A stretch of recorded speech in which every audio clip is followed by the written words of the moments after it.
Biarlah sang pecinta menjadi tercela, menjadi gila, menjadi linglung. Orang yang sadar akan khawatir tentang hal-hal buruk.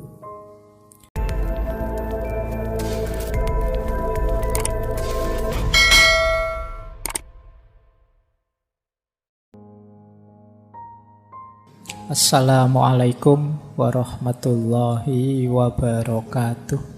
Bismillahirrahmanirrahim. Ini salah satu pendapatnya Maulana Rumi. Ini menarik kalimat ini. Biarlah sang pecinta menjadi tercela, menjadi gila, menjadi linglung. Orang yang sadar akan khawatir tentang hal-hal buruk. Biarlah sang pecinta saja. Ini sebenarnya ingin bilang, orang itu kalau memang benar mencintai, dia tidak akan peduli dianggap tercela, dianggap gila, dianggap linglung. Ya konteksnya Maulana Rumi ini cinta ilahiyah, ya cinta kepada Allah. Meskipun sebenarnya cinta pada pasangan kadang-kadang juga ada yang selevel ini. Orang normal yang sadar biasanya tidak senang dengan disebut gila, disebut orang bingung, disebut kamu itu mbok yang waras. Kita kan orang normal itu tidak senang begitu. Tapi orang yang mencintai tidak peduli. Disebut tidak waras tidak masalah. Disebut gila juga tidak masalah. Disebut ngayal juga tidak masalah, tidak apa-apa.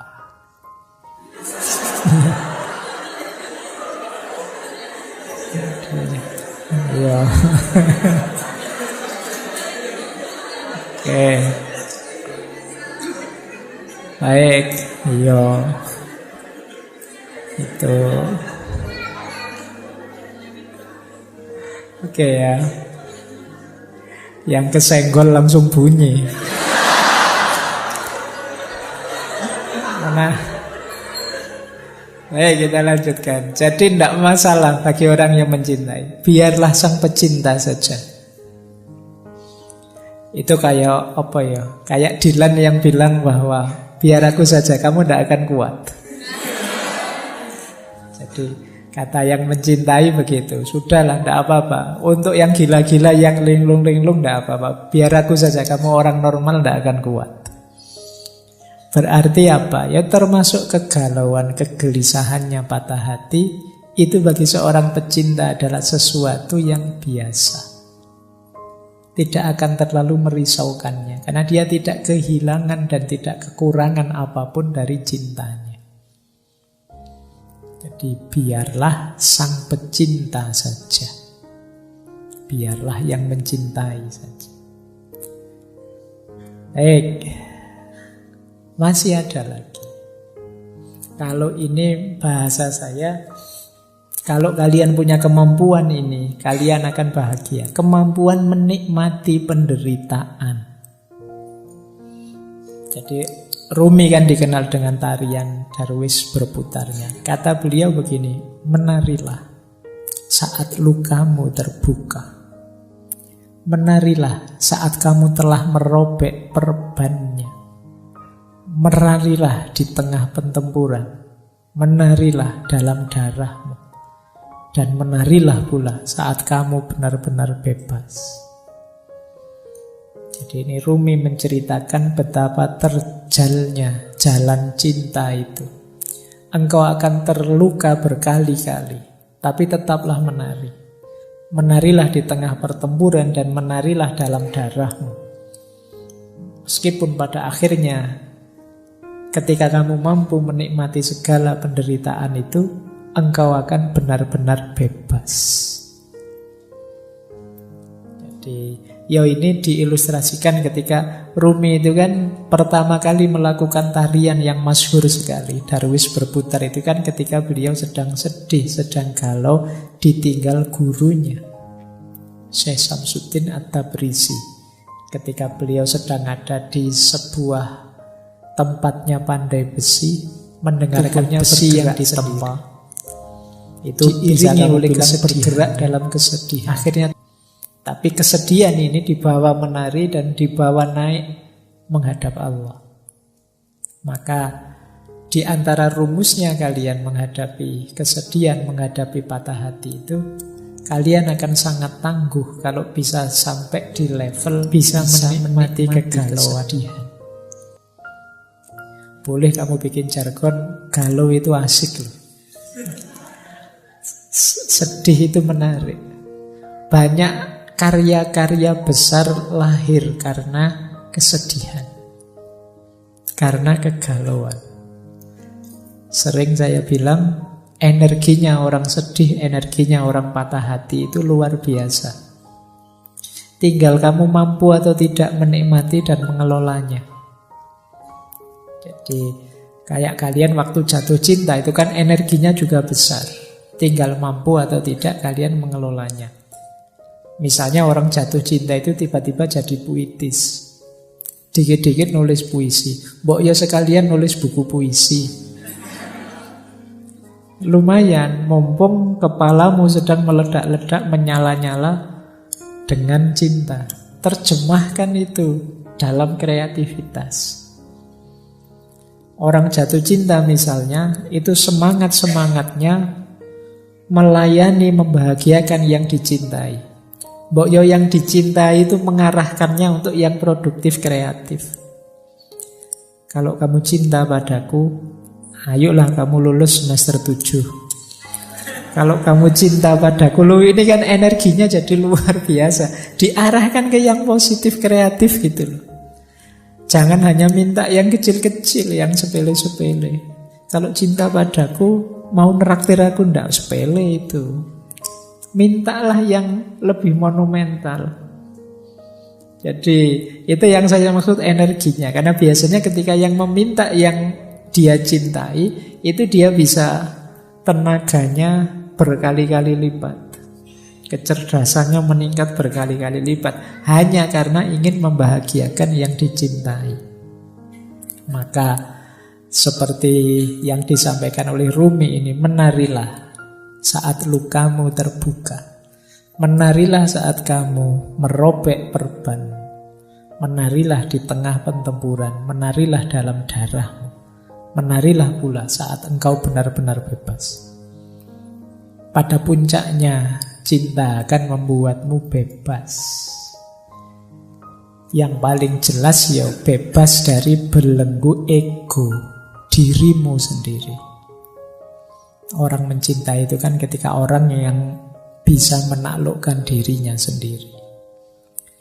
Baik, saya lanjutkan. Nah, Maulana Rumi juga pesan pada kita, rasa sakit yang kamu rasakan ini adalah membawa pesan. Dengarkan mereka. Jadi ini latihanlah mendengarkan lukamu sendiri. Latihanlah memahami pesan yang dibawa oleh kesedihan dan dukamu. Maka jangan terlalu hanyut emosional oleh pengalaman pahit yang kamu miliki, tapi coba dengarkan ada pesan apa, ada hikmah apa yang bisa kamu raih.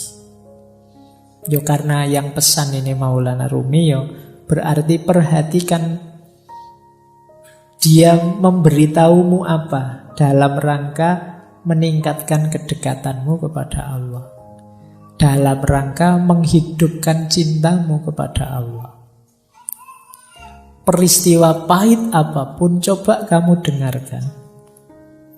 Dia membawamu pesan apa, membawakanmu pesan apa yang itu membuatmu tambah dekat pada Allah. Jadi pesan yang arahnya ke sana. Dengarkan. Karena ketika Allah menetapkan sesuatu, pasti tidak ada yang sia-sia. Termasuk menetapkan patah hatimu. Pasti Allah tidak sedang iseng, tidak sedang saya coba anak ini kalau tak bikin patah hati kayak gimana. Pasti tidak sekedar itu. Pasti Allah ingin sesuatu yang lebih besar dan lebih penting dari itu. Maka penting kita mampu membaca luka, mendengarkan patah hati. Ayat itu kan tidak hanya ayat tertulis, tapi juga ayat-ayat kauniyah. Patah hatimu dan lukamu itu ayat-ayat Allah juga.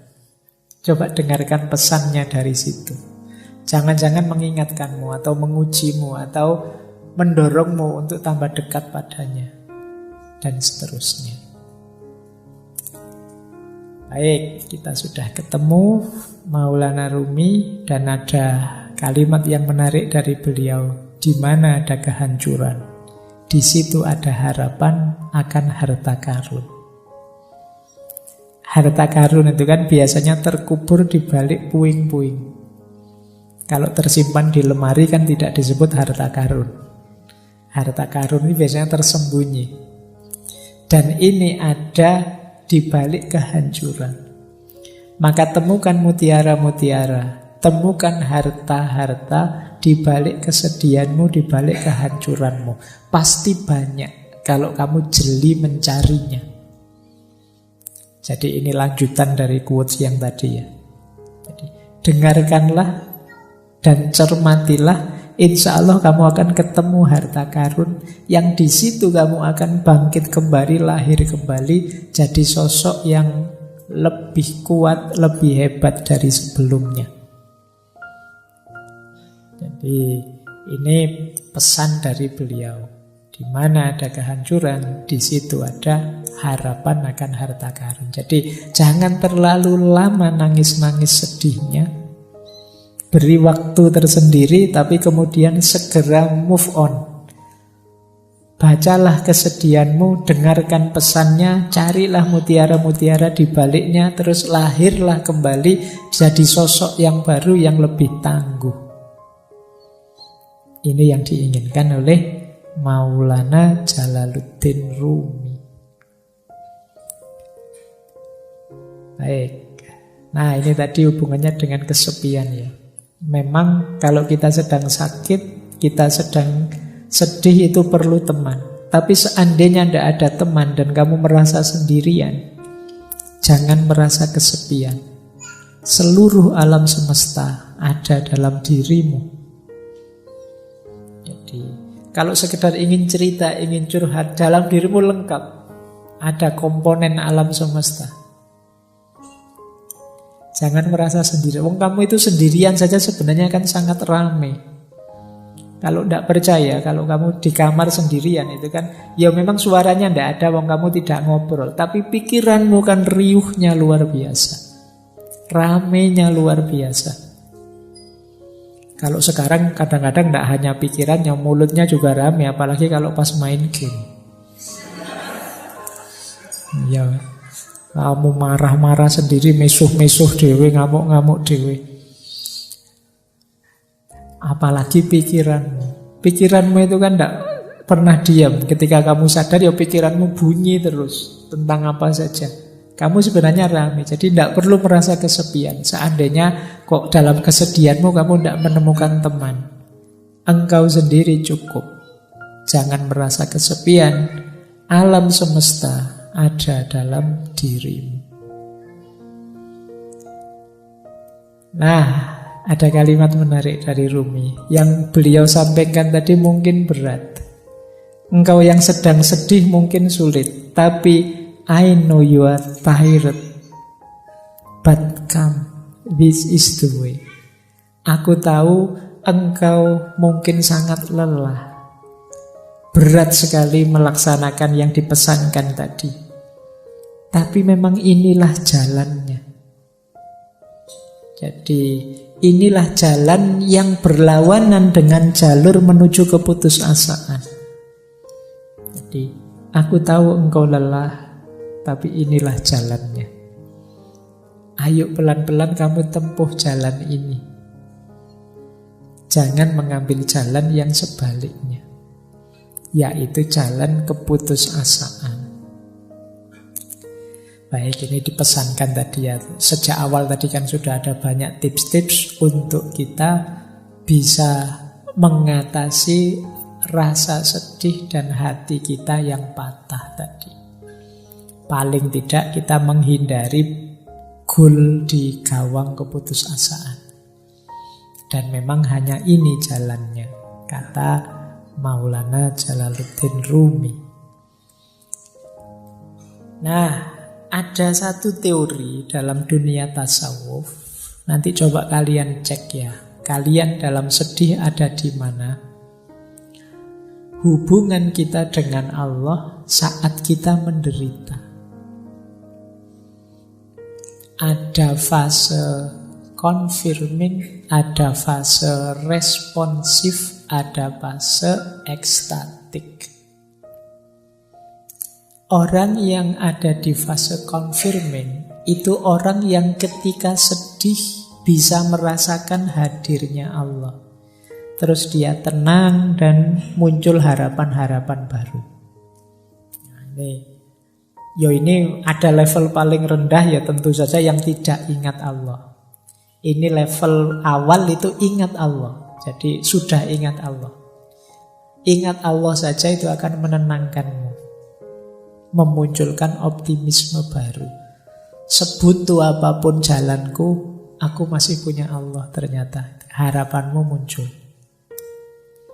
Ada fase lebih dalam lagi. Tidak sekedar sadar hadirnya Allah, tapi sadar dekatnya Allah dan baiknya Allah. Ini lebih besar lagi kegembiraan dan optimisme. Allah akan selalu mengabulkan doa-doa kita, permohonan kita, permintaan kita. Allah selalu sayang dengan kita. Allah itu tidak pernah tidak baik kepada kita. Kita saja yang keluar jalur, sehingga kebaikan Allah tidak sampai. Kita saja yang ambil jalan rute yang berbeda dengan yang diinginkan oleh Allah. Ini fase kedua, namanya fase responsif. Ada fase ketiga lebih dalam lagi. Di fase ketiga ini kita tidak sekedar merasa dekat dan Allah itu baik, tapi kita sudah intim sama sekali.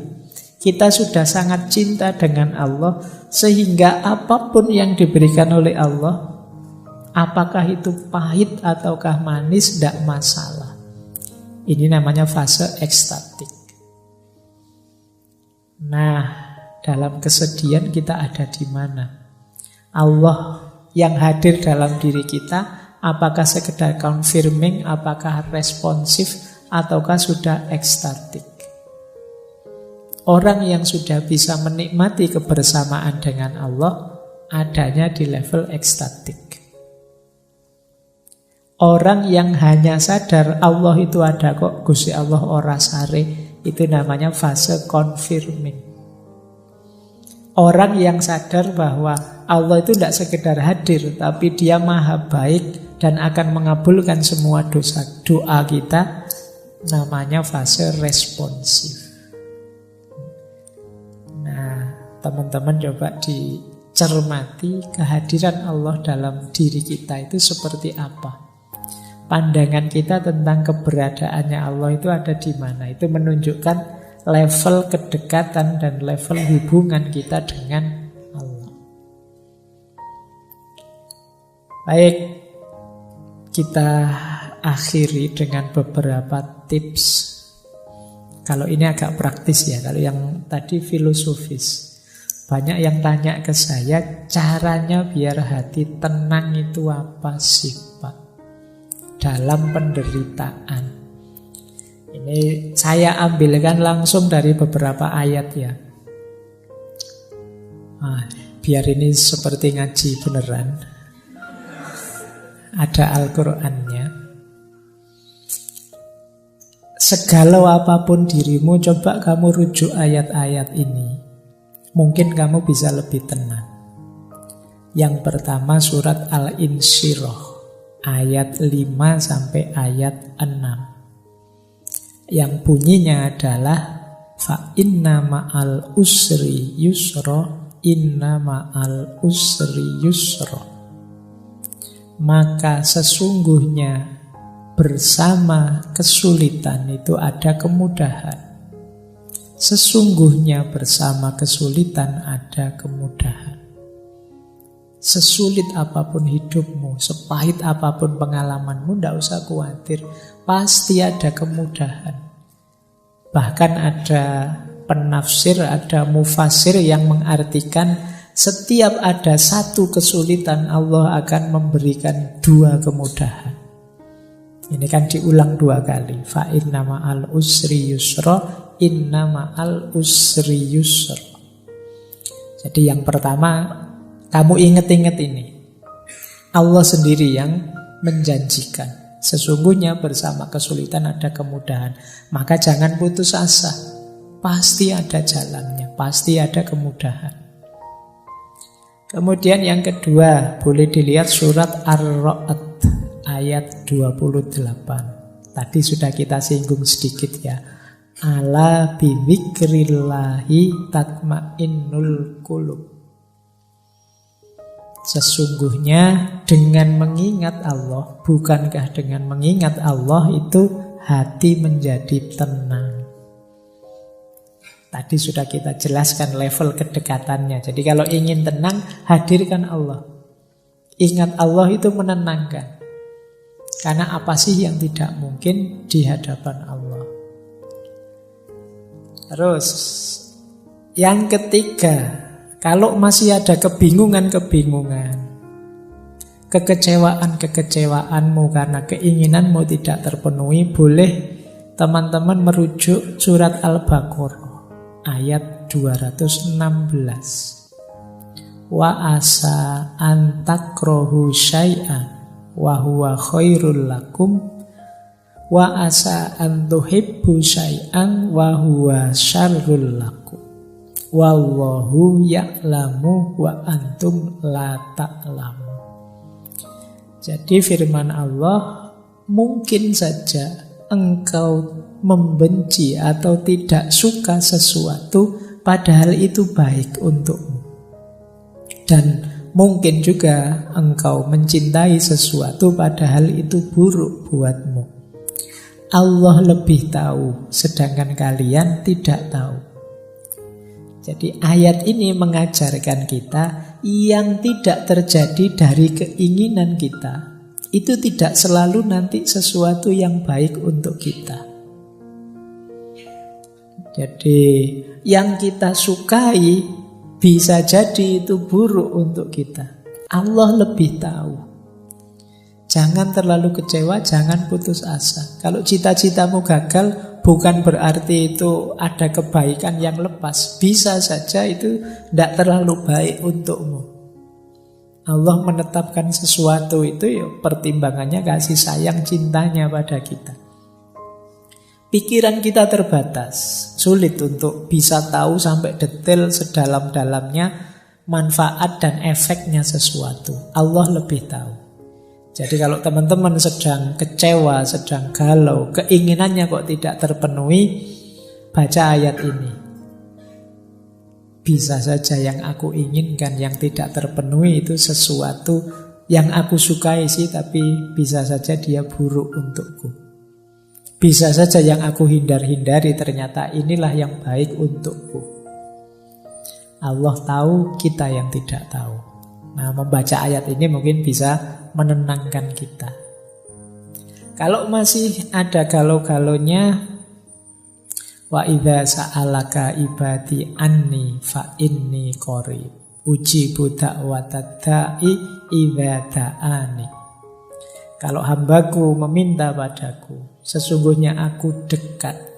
Aku menjawab doa orang yang berdoa saat dia berdoa padaku. Jadi ayat ini menenteramkan kita masih punya Allah dan Allah dekat. Apapun yang aku minta, insya Allah akan dikabulkan. Nah, ini akan menenangkan kita. Yang terakhir surat Ar-Ra'd ayat 24. Salamun alaikum bima sobartum fani'ma uqbaddar. Ini finalnya. Kalau memang yang atas-atas tadi masih sulit, sadarilah tetap salamun alaikum bima sobartum. Selamat atas kamu karena kesabaranmu. Fa ni'ma uqbaddar itu betapa nikmatnya rumah tempat kita kembali nanti ke hadapan Allah. Hidup ini memang banyak ujian, banyak kesulitan, tidak masalah, sabarlah. Ada kenikmatan puncak nantinya bersama Allah. Itu fanikma uqbaddar. Ini dari Al-Quran. Boleh teman-teman mengambil, ini masyhur sekali, penenang hati, obat hati. Ini sebenarnya nasihatnya Syekh Ibrahim Al-Khawas. Bisa dicek di kitab Risalah Al-Qushairiyah. Kalau di Indonesia sudah jadi lagu terkenal sekali. Dawaul Qalbi Khamsatu Asya'a. Obatnya hati itu ada 5 hal. Qiraatul Quran bitadabbur. Membaca Al-Quran sambil tadabbur, merenungi maknanya. Wa kholaul batni, dan perut yang kosong, puasalah. Wa qiyamul laili, dan sholat malam. Wa tadurru indas sahar, jadi merenung, tafakur, zikir pada Allah di waktu sahur, sepertiga malam yang terakhir. Yang kelima, wa mujalasatus sholihi, dan duduk bareng orang-orang yang soleh. Itu menenteramkan hati. Kita zikir tengah malam, kita zikir sepertiga malam, menenteramkan hati. Kita sholat malam, menenteramkan hati. Kita puasa, menenteramkan hati. Membaca Al-Quran sambil tadabbur, menenteramkan hati. Kalau kita kebingungan, apa yang harus saya lakukan? Pikiranku buntu, sedang stres-stresnya, frustasi-frustasinya. Pilih satu di antara 5 atau lakukan 5-5-nya. Paling tidak kalau kita puasa, kita tidak mikir kegalauan kita lagi, mikir laparnya. Oh, itu kan kita, aduh kapan buka puasa ya. Oke, kamu tidak mikir yang-yangan lagi, terus mikir poso. Makanya kata Rasulullah itu, anak-anak muda yang sudah ingin nikah tapi tidak kuat nikah, puasa saja. Puasa bisa jadi benteng. Baik, ini tidak saya jelaskan ya. Dulu ini saya ingat pernah saya jelaskan waktu sesinya Sunan Bonang. Baik, saya tambah satu lagi. Doa. Mungkin teman-teman butuh praktis doa untuk menenangkan hati. Ada banyak doa yang bisa kita baca saat kita sedang galau. Yang pertama, usahakan nanti kalau berdoa ngerti maknanya ya, biar lebih mantap. Doa ini doa anti kesedihan. Yang pertama ini ya, anti males, anti utang. Langsung dari Rasulullah. Allahumma inni a'udzubika minal hammi wal khazani wa a'udzubika minal adsi wal kasali wa a'udzubika minal jubni wal bukhli wa a'udzubika min ghalabatid daini wa qahrir rijal. Ya Allah, aku berlindung padamu dari kegalauan dan kesedihan. Aku berlindung padamu dari rasa lemah dan rasa malas. Aku berlindung padamu dari sifat pengecut dan sifat bakhil. Dan aku berlindung padamu dari dikalahkan oleh hutang dan ditindas oleh orang. Nah, boleh teman-teman berdoa dengan kalimat ini. Atau yang kedua, ini doa minta tenang. Allahumma inni as'aluka nafsan bika mutmainnatan tu'minu biliqa'ika wa tardo biqada'ika wa taqna'u bi'ata'ika. Ya Allah, sesungguhnya aku meminta padamu jiwa yang tenang bersamamu, yang percaya pada pertemuan denganmu, yang ridho pada keputusan-keputusanmu, dan rela merasa cukup dengan apapun pemberianmu. Ini kalau doa ini dikabulkan, insya Allah hidup kita tenang. Yang ketiga ini juga menarik. Kalau patah hati ditinggal pacar, Allahumma ajirni fi musibati wakhluf li khairon minha. Ya Allah, selamatkanlah aku dalam musibahku dan gantilah untukku yang lebih baik darinya. Nah, ya sapa ngerti setelah berdoa ini terus diganti yang lebih hebat dari sebelumnya. Doa yang keempat ini juga menarik. Khawatirnya ketika kita sedang sedih melakukan hal-hal yang tidak seharusnya. Perbanyak membaca ya muqallibal qulub sabbit qalbi ala dinik. Kalau masih terasa sangat berat penderitaanmu, patah hatimu, Rasulullah itu sering menggunakan doa ini. Ya Hayyu ya Qayyum birahmatika astaghiitsu. Wahai Zat yang maha hidup, yang maha tegak,